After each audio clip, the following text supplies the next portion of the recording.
পশ্চিমবঙ্গের হিন্দুদের সাথে যা হচ্ছে একদম ঠিক হচ্ছে।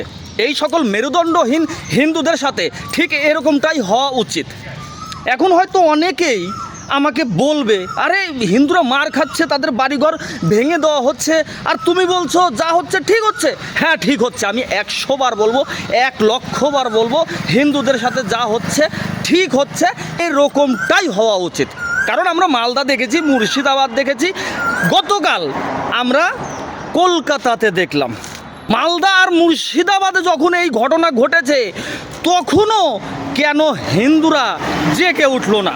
কেন হিন্দুরা বুঝতে শিখলো না? কলকাতায় কেন হামলা হলো? কলকাতায় কেন হিন্দুদের তুলসী গাছ ভেঙে ফেলা হলো? তো আছে কোনো এই প্রশ্নের কোনো উত্তর আছে আপনাদের কাছে? তাহলে আমি কেন বলবো না হচ্ছে ঠিক হচ্ছে? হিন্দুদেরকে আজ পর্যন্ত তোতা পাখির মতো বলা হচ্ছে জাগো হিন্দু, জাগো হিন্দু। তারপরেও হিন্দুরা চুপ করে বসে আছে, যেন মনে হচ্ছে এদের সাথে কিচ্ছুই হবে না। আরে ভাই, আজ মহেশতলা কলকাতা মহেশতলাতে হয়েছে, কাল তোমার বাড়িতে হবে না, তার গ্যারান্টি তোমাকে কে দেবে?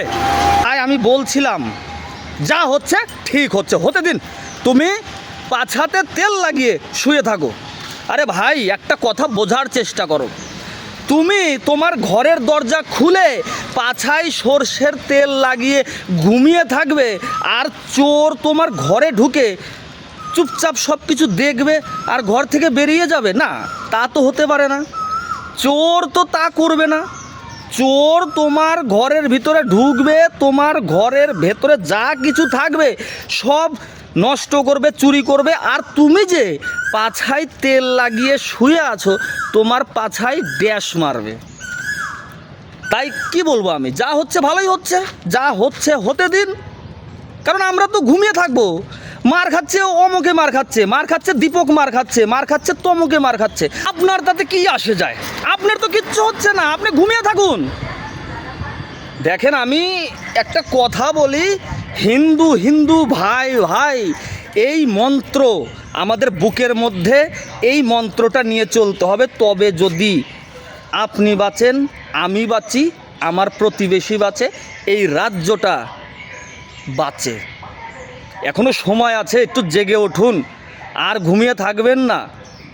এখন পাছাতে সর্ষের তেল না দিয়ে পাছাতে তার কাটা লাগিয়ে রাখুন। হ্যাঁ, পাছাতে সর্ষের তেল না দিয়ে পাছাতে তার কাটা লাগিয়ে রাখুন। এখনও সময় আছে, জেগে উঠুন।